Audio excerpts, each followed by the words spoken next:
All right, welcome to Halitics. So glad to talk to you. I'm Hal Ginsberg, and joining me is Arlen Grossman. Good day, Arlen. How are you? I'm very good, Hal. Thanks. It's great to talk to you, and I'm glad we got this straightened out and get to go today. It is, by the way, the holiest day in the Jewish year, Yom Kippur, and Arlen and I, both culturally Jewish, are demonstrating we're not particularly religious. Is that right, Arlen? Otherwise, we'd be in shul right now, worshiping, davening, the whole 9 yards. Aren't you fasting, Hal? I think you're supposed to fast. I'm fasting right now. You don't see any food in my mouth or in front of my face, so I guess in a way I am fasting.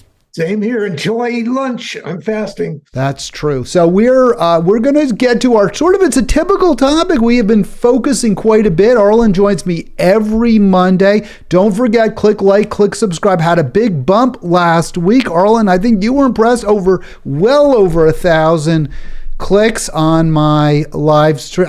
What was it even on? Oh, it was on Cenk. It was on the Young Turks. Yeah, sometimes if you have a topic that has a name like Cenk Uygur in the title, it gets the big hit. So I should probably focus on that a little more. But hey, you get these one-offs, you hope they help boost the numbers. That's all. Yeah, for some reason I'm not famous yet. So, I don't get to the 1,000 hits, on this show, but we'll try to get as many as we can. Well, we should. And also, you're not as famous, perhaps, but you're also a live guest who offers your opinion. I don't just have to use you as a sounding board. I actually get to hear what you have to say, and we hope to have some impact on each other's opinions. Every now and then we do. In fact, I was commenting last week that you said something that really made me reconsider my views to a degree, or at least the way I present them.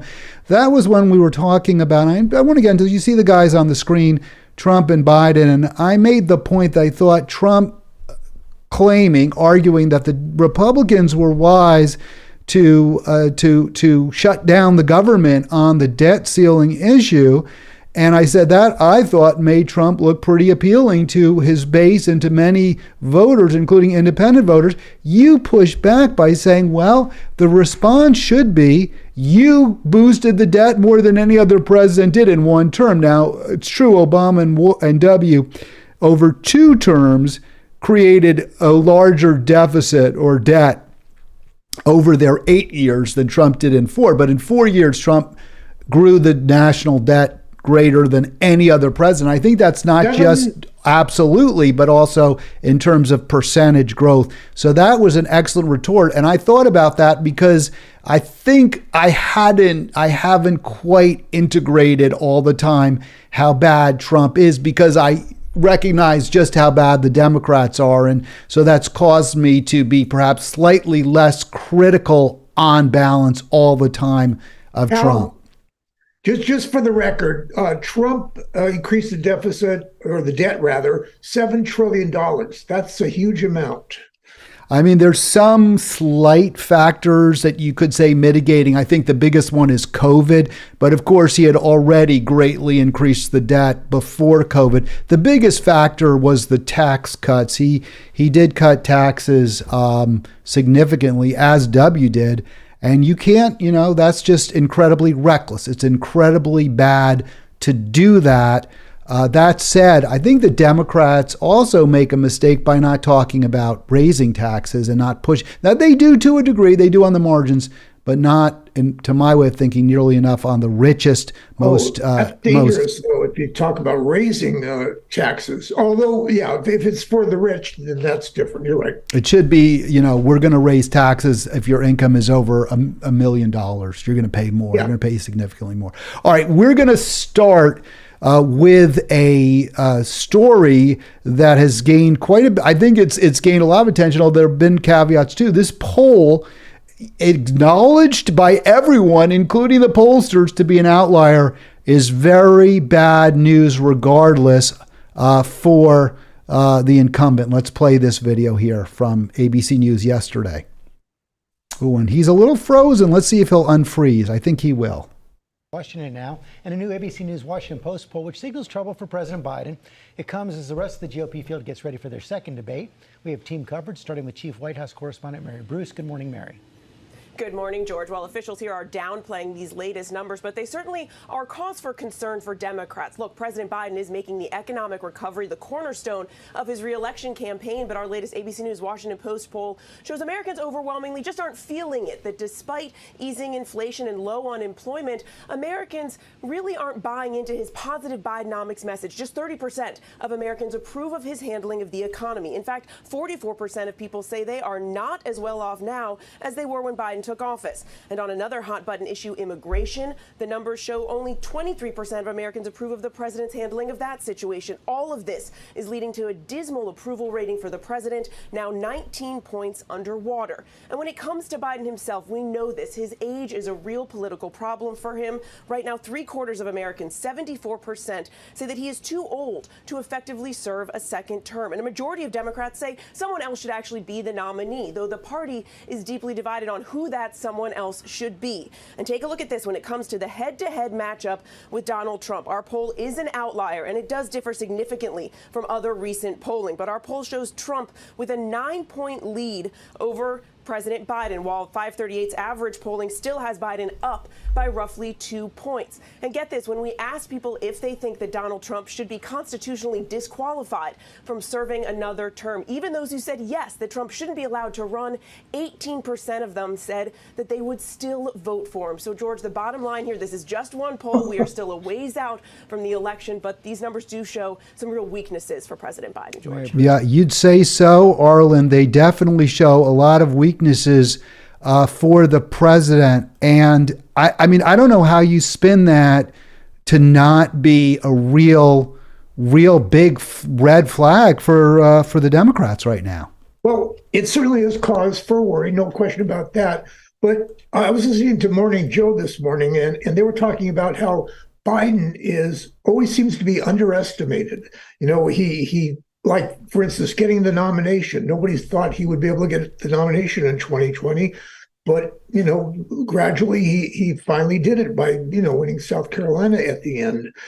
And, you know, getting his policies passed. He got a lot of things passed the first couple of years, you know, as far as the infrastructure bills and all the other things that he. But according to that poll, let me just jump in for a second. I'm a little loud here. Let me see if I can make myself a little lower. But according to that poll, those accomplishments aren't resonating with the American public, perhaps because they're not feeling them. I mean, some 45% or so say they're not better off. Yes, unemployment is down, but I think people feel that they're working as hard as they ever had and not making any more money than they ever did. So it is true, you know, and in terms of real wages, especially because of inflation. So while it is true that things could certainly be worse, I think many Americans don't feel that Joe Biden is making things better for them. Yeah, there's no doubt about that. That's what the polls show. But at the same time, there's, you know, my point was, you know, Joe Biden eventually gets through. You know, he's underestimated. And then we'll also get talking about those special elections I was mentioning to you, too. Those are important indicators, too, because polls can only go so far. I mean, the polls right now are not going to be what the general election is going to be in 2024. So, you know, there's a lot of time. And also Donald Trump is going to be going through a lot of court cases. He's going to, you know, be in court a lot. And he's saying crazier things every day. So I don't think he's going to be able to hold out and win the nomination.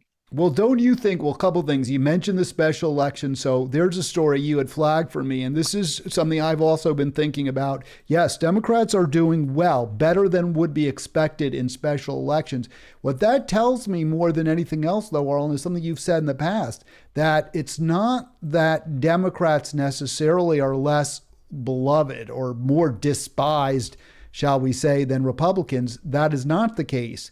It's that Joe Biden and Donald Trump, when competing against each other, because every election is separate, Biden isn't benefiting from the relative preference that it seems that American voters have for Democrats. Biden's not benefiting from that, and Trump isn't harmed by the fact that many Americans don't like the Republican Party? Could it be that Trump is more popular than many Republicans and Biden is less popular than many Democrats, at least when it comes to voters thinking about their local candidates? Well, Hal, you shared with me something about elections and how people feel about the parties and about elections, and it's very negative. People are mostly do not like the Democratic Party. They don't like the Republican Party, and they're really just down on elections in general and politics in general. So that's another factor. Yeah, no question about that. In fact, Arlen, I would say that is a major reason for Trump's relative popularity. Remember, and I only say relative, most Americans don't like Trump. He is not a popular candidate. He is not well liked by the majority. It's just he has a core group of very staunch supporters at this point. And I think a big reason for this, and I'd like your take, is exactly what you just said. Most Americans don't trust government. And remember, Trump has made his entire, in 2016, he ran against both parties. He ran against the elites in both parties. He is consistently now, to be, honestly, when he was basically just your standard Republican in a lot of ways, although he did at least make noise about making peace, and he did make some noise and did impose some tariffs. But basically, he's pretty much in line with previous presidents of both parties. But his rhetoric, remember, drain the swamp, was very anti-government, and I think that is another reason he is relatively popular, at least versus Biden, who nobody would ever confuse with an anti-government politician. Sure. No, you're absolutely right. Trump is very popular mostly for the reason he attacks the establishment. He attacks all our institutions, and people are frustrated with those institutions. People don't believe in government, and he plays the independent, that he's in control and he's going to take care of all that. And that appeals to a lot of people emotionally. But I don't know, by the time we get down to an election, I don't know if it's going to be a major factor or not. Well, you say it appeals to people emotionally, but don't you think it also appeals to people rationally? Because they look at the government and they say, it hasn't helped me. It's not doing anything for me. Barack Obama promised me hope and change. And when he took office, rather than reversing George W. Bush's policy to bail out the big banks and help out underwater homeowners, he continued to bail out the big banks and did not provide assistance for underwater homeowners. His Affordable Care Act was basically a giveaway to big insurance companies and for-profit healthcare. When even and Trump also in many ways was obviously a disappointment. But I think he at least provided the rhetoric, the build the wall and all that. So to that degree, Trump is at least playing into that anti-government crowd, a crowd that is growing larger by the day as Americans of all stripes view the government as, if anything, a hindrance, not a help. Yeah, it's a major problem. The attitude of people now, people are very angry, people are upset, people are disappointed, and that helps Donald Trump. That's true. But Donald Trump, again, doesn't have any policies, doesn't have anything to offer. He just attacks, other candidates, other parties, other institutions, but he offers no plans. In fact, the entire Republican Party offers no plans. Their whole thing is, hey, let's attack the Democrats, own the libs. That's all they do, and that's all that's important to them. So, I think that same argument could be made about the Democrats to a significant degree, Arlen, that so much, and in fact, I think that's in one of the articles, I don't have it up here now, but that basically the centerpiece of Biden's campaign, although as much as has tried to extol his accomplishments, since most Americans don't perceive them as particularly useful or helpful, he's really been pivoting to just making it an attack on Trump. Well, a lot of people are hoping he will do more of that because you're right. It's not resonating that he's doing so great and the economy is so great. So a lot of people are saying, go after Trump. That's better because the other, talking about your achievements is not working. But at the same time, I disagree with you. You're saying the Democrats don't do anything because they've been, first of all, Biden came in with a whole bunch of accomplishments at the beginning, and with the economy, with economics, and cutting pharmaceutical costs, things like that. So they did get some things accomplished, and they continue to push to get things accomplished, but they're blocked because the Republicans aren't going to give them anything. I think that's where Trump's rhetoric really helps him, because when he does talk, he is very blustery, build a wall, all of that. We need, big changes. The Democrats consistently talk about nibbling around at the edges. They don't, since Obama, there hasn't been talk about big changes, steady as she goes.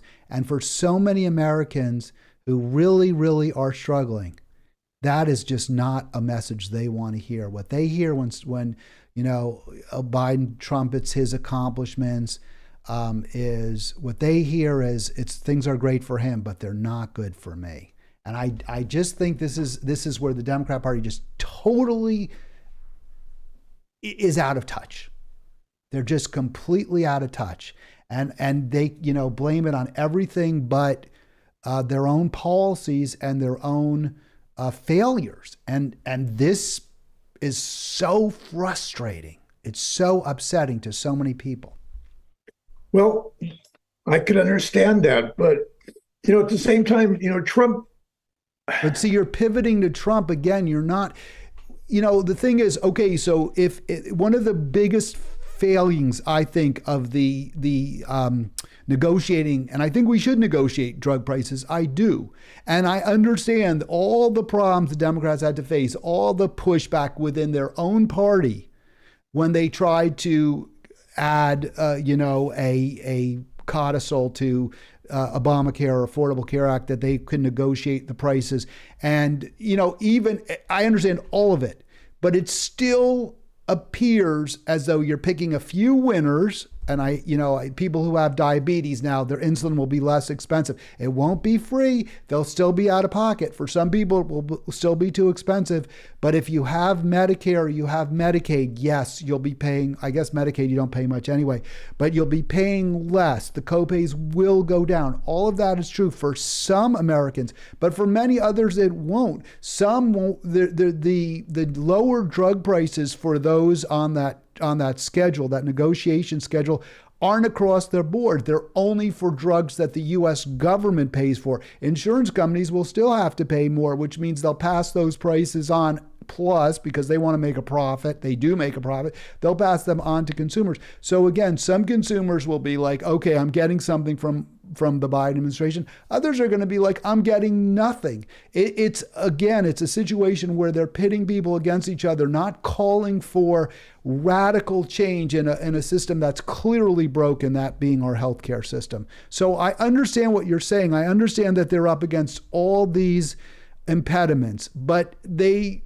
fail to present a vision, in my opinion, for a better America and a path to get there.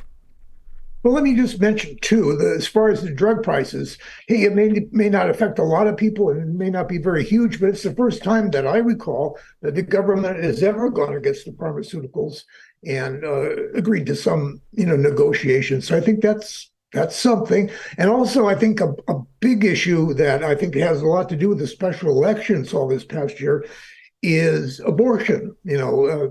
Roe versus Wade being overthrown. People really don't like that. They want to believe that they are in control of their own bodies, not the government. And a lot of the Republican candidates, like, for instance, DeSantis says, 6 weeks is the cutoff, which is absurd. And, all of them have different positions on it, but it's going to hurt them. I agree with that. I agree 100%. And Trump recognizes that. He has actually not come out for banning abortion. He has not said whether he would support some kind of law to ban abortion. He does recognize that issue. Probably he himself has, I believe was rumors, which I completely 100% believe, even though they're just rumors, that he procured an abortion for at least one of his many girlfriends over the years. So I certainly accept that.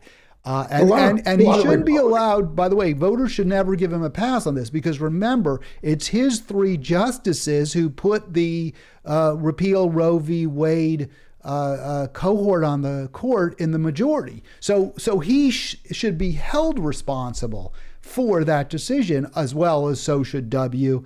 and H.W. Bush for Thomas and for I guess Alito, because those are Justices Thomas and Alito and Roberts.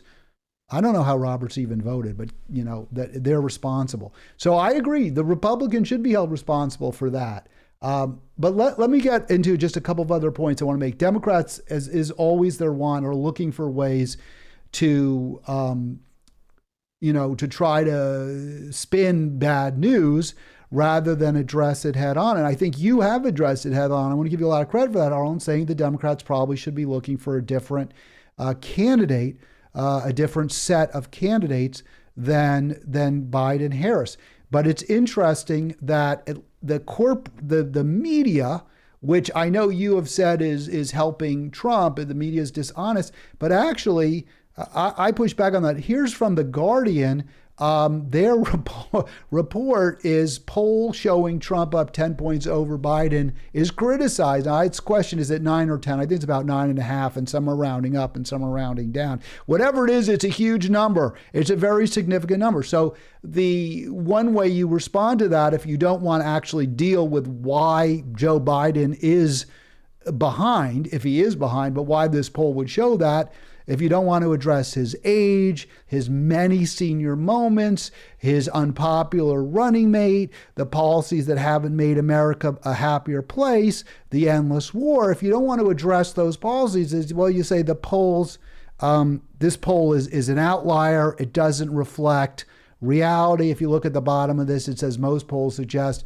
a 2024 contest will be close, not a 10-point blowout, as new poll indicates. Couple of responses. First of all, even if they're close, that's bad. As you point out, Arlen, there's a lot of reasons that perhaps Biden should be doing better. And Trump is Trump is objectively a bad guy. And so we don't, he shouldn't be close. He shouldn't be doing as well as he is, regardless of whether the poll is good or not. If it's good or bad, he should still be he should be not tied, not up by a point or two. He should be behind significant. It shouldn't be close. He lost in the last election, for crying out loud. So this is bad news. But I also just want to say one other thing about this. I reject the idea that that this poll is necessarily an outlier. Let me see if I can get this here a little bit better for folks.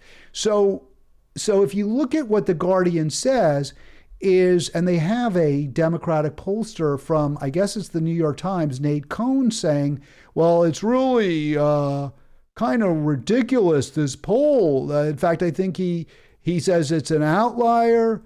It's you have these consecutive outlying polls.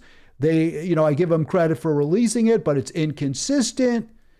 You don't get to dismiss your results. In other words, they're clearly not where everyone else is.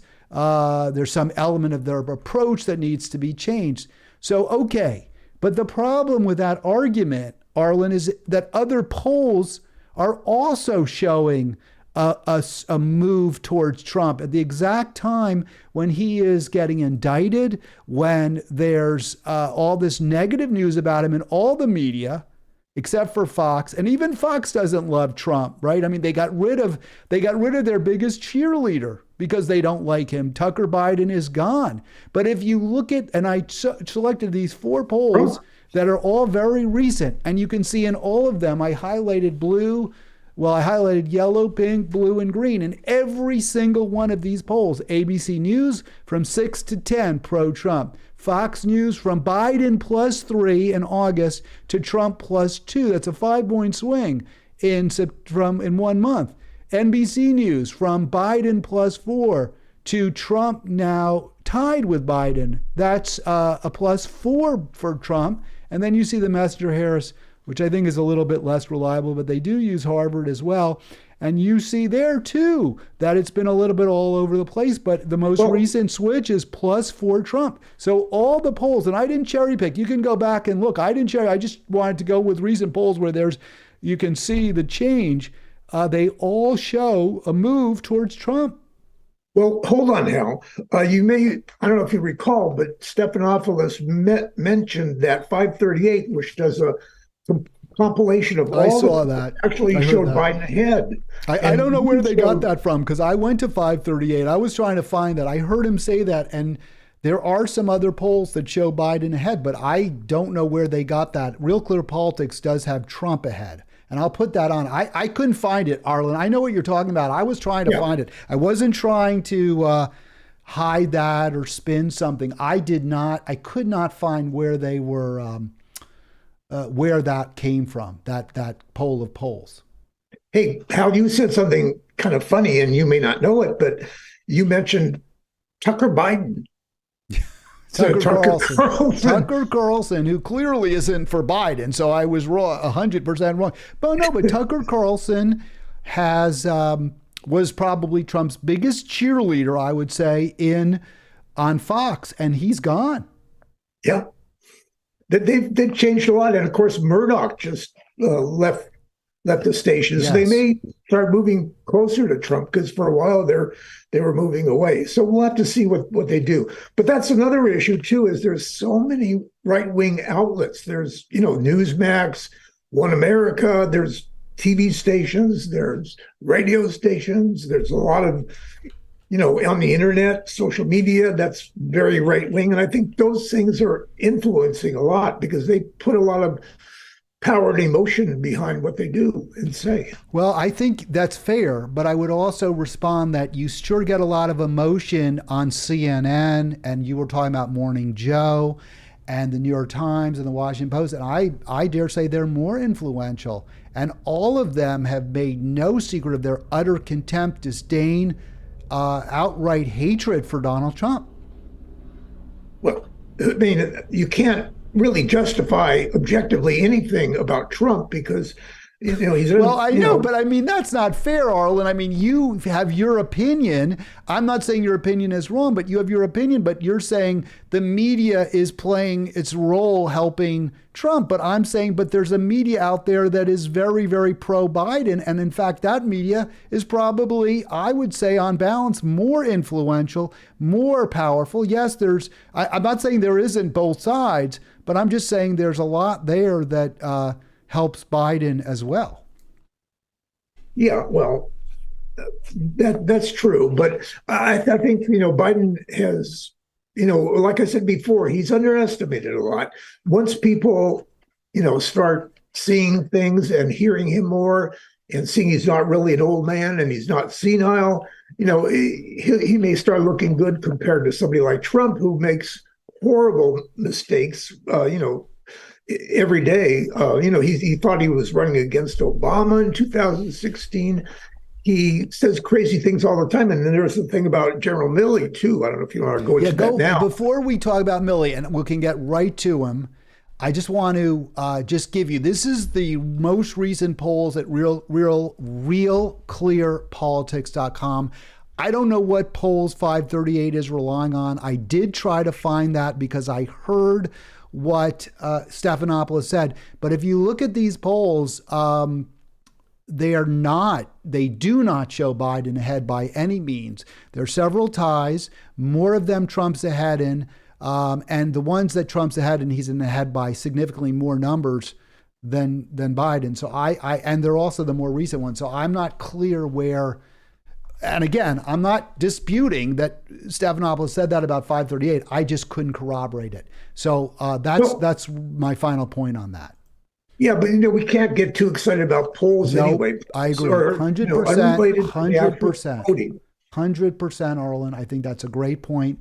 But yeah, it's certainly consistent. It's certainly consistent, though, with what you've argued, which is that the Democrats probably should be looking for somebody else at this point, especially, and I think the fact of the several, and then get into, but the fact that Democrats are winning special elections suggests to me they should be doing better.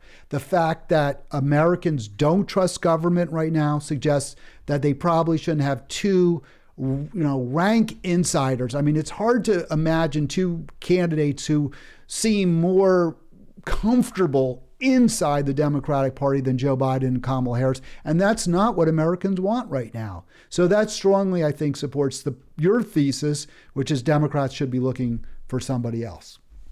Of course, there's a problem there because the illogical other person after Biden would be Kamala Harris. Well, and that would be a terrible mistake. Very bad. But again, she's been attacked, I think, unfairly by the right wing. Because for one thing, she is black and comes from a different ethnic background, and she's a woman, so she gets attacked quite frequently, and I think unfairly. Okay. I think she's got more to offer. Well, I mean, the right wing attacks everyone, and mostly unfairly.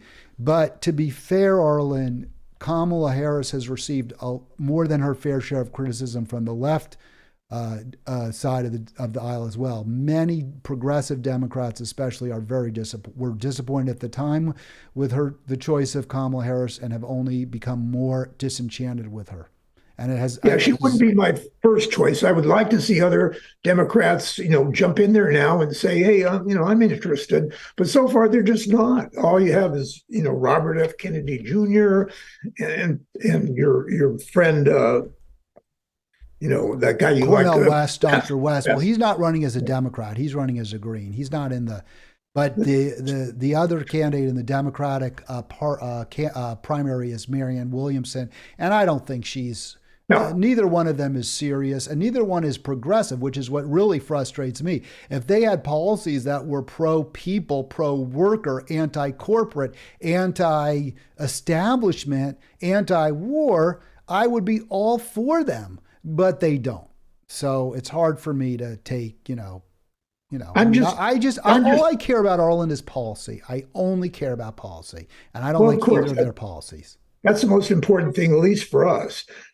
But I really want to see another Democrat jump in there, whether it's Amy Klobuchar, whether it's well, I don't know how her policies would be different from Biden's. I mean, that's the thing. If policy is what matters, I don't know how her policies would be better or different than Biden's. Maybe not policies, but age makes a difference. Biden is obviously hurt by his age, and those other people would not be. It's true. That is fair. That's a very apt point. All right. So you mentioned General Milley. I do have this quote. General Milley has been skeptical about the Ukrainian counteroffensive, and he is saying that if this doesn't turn around quickly, or at least if the Ukrainian slow grinding advance, which has had many setbacks and has not resulted in the gains that were hoped for. If that doesn't change quickly, it's basically over for Ukraine. So, in terms of winning, in terms of their stated goal, which is to get Russia out of Ukraine altogether, and also pushing them out of Crimea. So this is also bad news, frankly, for someone who's so closely associated with this war as Biden is. This is clearly not good news. No, it's not. And right now, if you read everything I read about Ukraine, is that it's going to be a very long, protracted war. There's not going to be, at least Ukraine doesn't show an ability to win the actual war unless they get different kind of weapons. So they're going to struggle. A lot of people are going to get killed, and it's very unfortunate. But we don't. At the same time, we don't want Putin and Russia to go in there and take the country and take over it. I mean, that's just not what we need. Well, it's right. But those, as we've often debated, are not the only two choices, right? I mean, the third is, as Trump has said, And I think this is also boosts him in the clearly, since most Americans oppose the war, is to make peace, to try do everything we can to make peace. But I wanted you to talk about because I guess Milley had a quote that you think redounds to the benefit of President Biden. Yeah, he said about Milley, Mark Milley, who led perhaps the most embarrassing moment in American history with his grossly incompetent implementation of the withdrawal from Afghanistan, causing many lives, leaving behind hundreds of American citizens, and handing over billions of dollars of the finest military equipment ever made to the other who's side. Who's saying this, Arlen? Who is saying this? Trump? That's Donald Trump. I'm sorry. That's Donald Trump. And then he also says, this is very interesting. This so Trump is just bashing Milley repeatedly, basically. I wonder why. Do we know why? Is it because did Milley work for Trump? He did, right? He must have at some point. But Milley has criticized Trump. And let's face it, Hal, anybody that criticizes Trump is going to be attacked by Trump. Yeah, Trump is an idiot. I mean, look, when he says things like that, he reveals to me what a bad candidate Joe Biden is, who can't even be leading him in the polls. Frankly, you have to wonder about the American people. Are they really thinking? Are they, ignorant? No, well, see, this is you blame the voter. I blame the party and the candidate. Well, the voters are the ones that, put Trump in office in 2016. Yeah, but what was their choice? They had an equally awful choice. They had a pro-war, an endless war monger in Hillary Clinton. They had an incredibly corrupt candidate in Hillary Clinton. They had a candidate who took positions that were opposed to what most Americans wanted. That's why Trump won. It's not that it was that stupid voters voted for Trump. It's that if you want to blame any voters, blame the Democratic primary voters for giving the election to Clinton, not Bernie, because Bernie would have won. I'm very confident, and Trump thought Bernie would. I wish he would, but Hillary really had policies that were in line with most American people. Well, we disagree. We just disagree on that. She was unmercifully attacked, with her emails and, the same kind of, worse things that Trump is doing now. She did. Those were such obvious self-inflicted wounds. She did violate government policy on emails. She lied about it. She said that General Powell told her, that Secretary Powell told her that it was okay. And he said, I never said that to her. I mean, that's just one example of her. She couldn't just say, yes, I screwed up. I shouldn't have kept my emails on a private server. She couldn't say that. And it was over and over. She made mistake after glaring error. She based the campaign around her being a woman. I'm with her, not about her having policies, which is very different from Obama. I'm not a big fan of Obama's by any means. I think Obama was a very problematic president and on balance a bad president. But at least when Obama campaigned, it was about being the president for all Americans and making America a better place. And it wasn't about, I'm black, so vote for me because I'm black. So, I mean, Hillary was an awful candidate. If you can't acknowledge that and acknowledge also that her policies were not the policies that the American people wanted. She was the force behind the Libya disaster, Arlen. She was a big supporter of the Iraq war. She actually opposed one of the better policies, one of Obama's good policies was the deal with Iran. She opposed that deal. She was for the pipeline. She made the world dependent on fracking and natural gas. She toured the world to do all that for her own personal benefit. She made all those billionaire speeches to the billionaire bankers. I mean, I could go on and as I have. I think this is where we fundamentally disagree. These policies and these actions have harmed America. That is why voters were desperate for something different. And they were even willing to go to a dishonest, psychopathic game show host. Yeah, well, let me say a few words in defense of Hillary. of all the things that she did, she was never indicted for any of them. And Trump had the Department of Justice and the Attorney General on his side. Well, that's not defending her. That's saying Trump was even worse. And Trump hadn't been indicted in 2016 when he ran against her. And another thing was Republicans kept going after her all the time. Investigations, Benghazi, this and that, and all of those investigations turned up nothing. I mean, yeah. Now Hillary has problems, and she's not one of my favorites in many ways, but she wasn't. It wasn't nearly as bad as the Republicans made her out to be, and Trump made her out. Well, we disagree. I think she was just that bad. I mean, she stopped a minimum wage hike in Haiti that would have, for all her vaunt talk about we need a woman and this and that, we're going to break the hardest glass ceiling. She stopped the minimum wage hike for almost exclusively, that would have benefited almost exclusively black women in Haiti, from 29 cents an hour working in factories and sweatshops for Hanes and Levi Strauss. The minimum wage was, I believe, 29 cents, maybe it was 30 cents an hour, something like that, whatever, because they use a different currency, to like 60 cents an hour. And she pushed to stop it because her donors in her big donors, Levi Strauss and Hanes, were against it. She was behind the right-wing coup in Honduras, I believe it was, in whatever that was, 2009, 2010, when she was Secretary of State. So, I mean, I don't know how much worse can someone be than she was.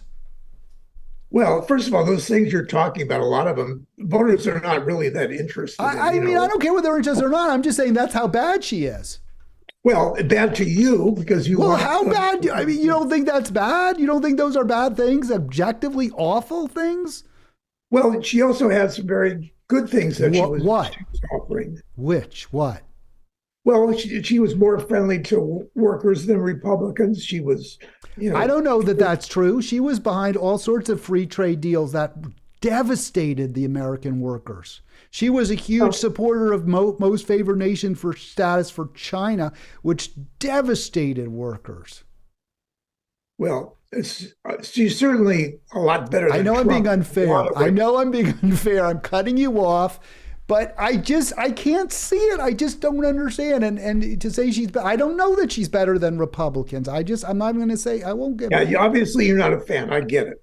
Well, it's that her policies hurt people. That's why I'm not a fan. It's specifically because her policies harmed our nation and the people who live here and around the world. That's why. Well, she never got to be president to put those in. Well, she was Secretary of State. She got to vote. She voted for the Iraq War. Yeah, no, she made some very big mistakes, no question about it. They're not they're bad. She just objectively did bad things. Well, yeah. I mean, I'm not going to disagree with that, but I think on balance, I think she did things that were pretty decent, or at least the proposals she gave were pretty good for most Americans. I think, especially, against Republicans. I'll let you have that. I'll let you have the last word, Arlen, because I've done far more talking, and it's not fair to you. So Trump going after Milley, you think that hurts Trump? I think it's stupid. I don't agree. Look, these generals are generals. Their job is to make war. They make war. I don't know that Milley has been a particularly bad general, and he's not a supporter of the. He kind of agrees with Trump on Ukraine. So I wonder why well, Trump's an idiot. What can you say? Yeah, I mean, Milley, this is one thing, but everything Trump says is stupid or wrong or it's a lie, and it doesn't seem to affect him with his base at all. So, he sort of continues saying stupid, ridiculous lies, but people kind of are okay with that as long as he's attacking the system. And my response to that is the Democrats need, if they can't get it done now because they don't have a majority and they want to blame the Republicans, fine.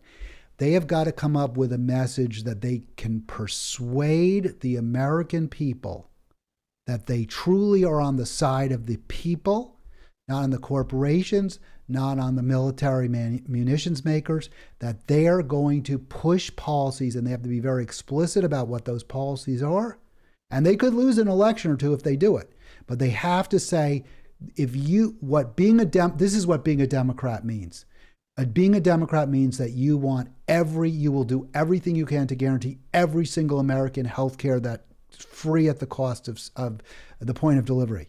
Being an American means drastically reduced military spending. Being an American means that the richest will pay far higher taxes.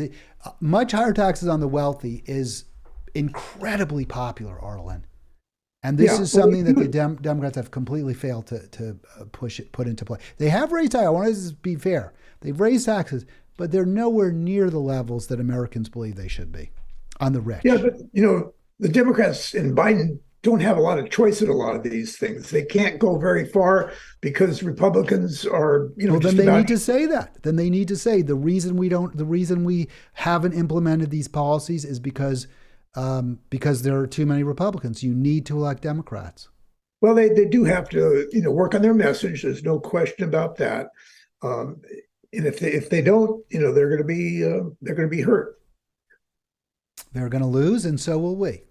But we'll lose either way. So I think that's where we just, yeah. All right. So we're back where we always are, Arlen, at an impasse. And as I've acknowledged, I am willing. Here's one thing as I gave you early in this program. You have made me realize that my contempt for the Democrats has caused me, I don't say it's probably, my contempt for the Democrats has caused me to overlook or to minimize or to not recognize just how bad Trump is. Because I find the Democrats so awful that I'm like, well, if Trump's against him, he can't be all bad. So that's fair. And I grant you that. You've given me that insight into myself. So my question to you, have my criticisms of the Democratic Party, which I don't think with which you totally disagree, have they given you some insight into the possibility that maybe your reflexive hatred for Trump is driven at least in part by what am I trying to say here? Or rather, your defense of the Democrats. Well, I would say your reflexive hatred of Trump is driven in part by your sense that the Democrats are better. Well, I'll give you this much, Hal. I think that you've showed me in a lot of ways how bad some of the Democratic policies are. Although I don't think that, obviously they're anywhere near what, Trump and the Republicans would do. And not only that, what scares me the most, if the Republicans do well, if Trump wins or somebody like Trump, I think democracy is going to be in a very dangerous place in this country. And it may be gone. I don't know if we'll ever get it back. I think that and I've always said that, I've said this, is that, and I'm not in the Jimmy Dore camp here. I'm not in the camp of some on the far left that say, well, it's, we've overstated what Trump did. It wasn't that big a deal. It was nothing, blah, blah, blah. I'm not there. I think what Trump did was qualitatively different and worse and very frightening. I understand why it happened. I'm not going to, use it as an argument for voting Democratic, because I think the Democrats are bad also. And I also think the Democrats are anti-democratic. But I do think that it's fair to point out what happened on January 6th and say this is a real problem. By the way, 240-363-7190. We'll go for a few more minutes. I do want to hear from you. I do want you to click like. I want you to click subscribe. Arlen, this is where I think you and I disagree, is you do ultimately see the Democrats as a pro-democracy party. I have a huge problem with saying that. If they were for democracy, then why haven't they put into, or at least attempted to implement policies that really are what most Americans want, such as much higher taxes on the wealthy? Why is that never even discussed? If they're really a pro-democracy party, in other words, if we're a democratic nation, why are we still providing so much assistance militarily to Ukraine with the support of both parties. I mean, except for Trump and Marjorie Taylor Greene and a few others, and no Democrat, as I understand it, has voted against the funding, the military funding for Ukraine. They won't even raise their voice against it, even though this is a policy that most Americans oppose. So wouldn't that suggest to you we don't live in a democracy regardless of which party is in power? Well, the Democrats are not very good at getting their message across. But you compare it with the Republicans, what they're doing with the voting as far as suppressing votes, gerrymandering districts. I mean, that's only going to get worse. And, but Arlen, isn't democracy rule by the people? Isn't that what democracy means? The people rule. Supposed to be, yeah. So I'm asking you, why are policies that are very popular among the American public completely disregarded and ignored by both parties, including the Democrat Party, such as getting out of this Ukraine, trying to promote peace in Ukraine rather than more war, such as keeping taxes low on the rich when that is not what most Americans want? If the Democrats are the pro-democracy party, why aren't they pushing policies that are popular and that Americans want? They are pushing a lot of those policies. They just can't go really far because, they've got a lot of people blocking them. So they're not pushing peace. You support Biden's policies when it comes to Ukraine, which is endless war, and that's not what most Americans want. And that's just one example. True. I'm not sure if that's true. I mean, you have an evil dictator, Biden, who invades a country without, for no pretense. I mean, there was no reason to do so. Well, there was. He didn't want NATO on his border, and you can understand why. It makes perfect sense. And the U.S. has been, consistently violating its agreements and been fomenting war all over the world. And so you can understand why he didn't want him there. But regardless of whether it's right or wrong, Americans don't want this war. I'm not so sure about that. I think they're in favor of Ukraine because they don't want the Russians to go in there and take over the country. After all, Ukraine's a sovereign country, and that he had no reason or right to do what he did. So I think most Americans, don't like Russia, and they like to see Ukraine win. But it's a question of how much military funding. Majority of Americans oppose more U.S. aid for Ukraine in war with Russia. Now, it's not a huge, overwhelming majority. It's only 45%. Of course, I would respond that all media has been supportive of this war, despite the media cheerleading this war as they do every war. Amazingly, most Americans oppose it. I find that extraordinary. And even if it were true, I get it, right? I mean, some policies that American people want, I don't like, and I don't want government to be totally captive to a majority. But that said, Arlen, there's no one even there's not one Democrat who's speaking out against the war. How is that democratic? Because I think more than half of Americans say we shouldn't be providing additional funding, military funding to Ukraine. More than half say that. I don't know. Not one Democrat is making that argument. How is that democratic? That if you ask the American people, do they want Ukraine to win or they want Russia to win? But that's not the policy. That's not the policy. The policy is that we are providing all these weapons, and that's not what Americans want us to do. They want us to try to push for peace. That's what the poll says. And not one Democrat is saying that.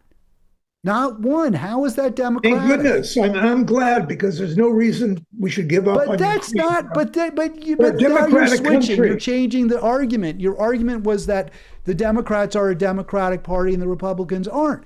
But I'm pointing out that in a policy that is unpopular, every Democrat supports an unpopular policy. How is that democratic? Well, like I say, I don't think I want to see any Democrats, being against Ukraine. Ukraine has a good case to keep on fighting and trying to keep their country intact. Now, you could go, the funding and all that. There's there's questions about that for sure. And how much do we, actually put in? How much do we give to Ukraine as far as weapons and money? Those are issues that need to be talked about. But I think generally, American people by far, the majority want Ukraine to win. All right, Arlen, I'm going to give you the last word on that too. So I want to just ask you a couple of personal questions and then we'll let it go. Okay. We talked about this before and I'm a little bit loath to raise it, but I'm very, very, very curious. Are you looking at doing a podcast at some point? Because I know this had come up and we brought it up months ago, but I'm just so fascinated because I think you would do a good job. I think you should do something at the Big Picture Report every now and again. But I mean that it is work, and I know there's technical stuff that is a challenge. And I don't mean that to be dismissive, because even I talked to my friend Carlos, who is in his 20s, he's finds some of the tech. It's challenging. It takes a lot of time and energy and effort to learn. But all that said, when you talk to me, I'm loud, I'm bombastic, I talk over you. I think you should have a and you do post, so that's fair. But I'm wondering if you've given up the idea of, or maybe doing with a friend, a podcast of some sort. Well, I'll tell you, Cal, I am very much interested in doing a podcast, but not like this, not like with politics. I wrote a quotation quiz for 9 years at the Herald. Yes. I think I'd like to do a podcast, doing a quotation quiz, because nobody else is doing it. So I figure, we'll see what happens. If people are interested, that'd be great. So, it'll be unique, but, politics right now is on the back burner for podcasts. Okay. I appreciate that. And now my last question, which I always ask you, so it's not really personal, but anything else you want to kind of go off on for a few moments? Yeah, well, one thing I want to mention, the writer's strike was pretty much been handled and it's over. And I think that actually will be a benefit to Biden and the Democrats, because in the past, you've had all these late night talk shows making fun of Trump, criticizing, all the things Republicans have done and Marjorie Taylor Greene and all that.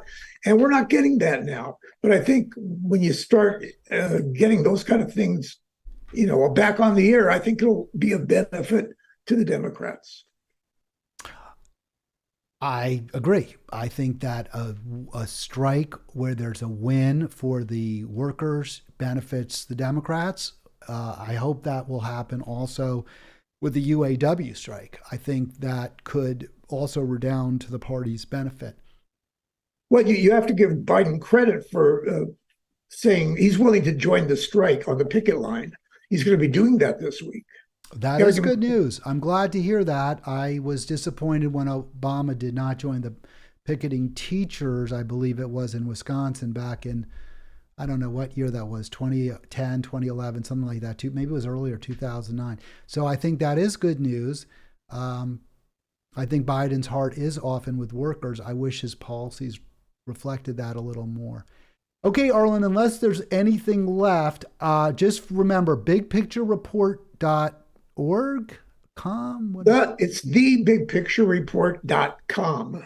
Okay, I think I knew that. I think I knew that, but I didn't know it, if that makes sense.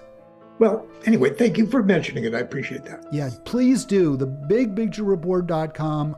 Every now and then I post something caustic on the site, but it's Arlen's baby, so you should check it out. I'll be back tomorrow. We'll have hopefully Arlen next week if he's still going to put up with me, and I don't blame him if he won't.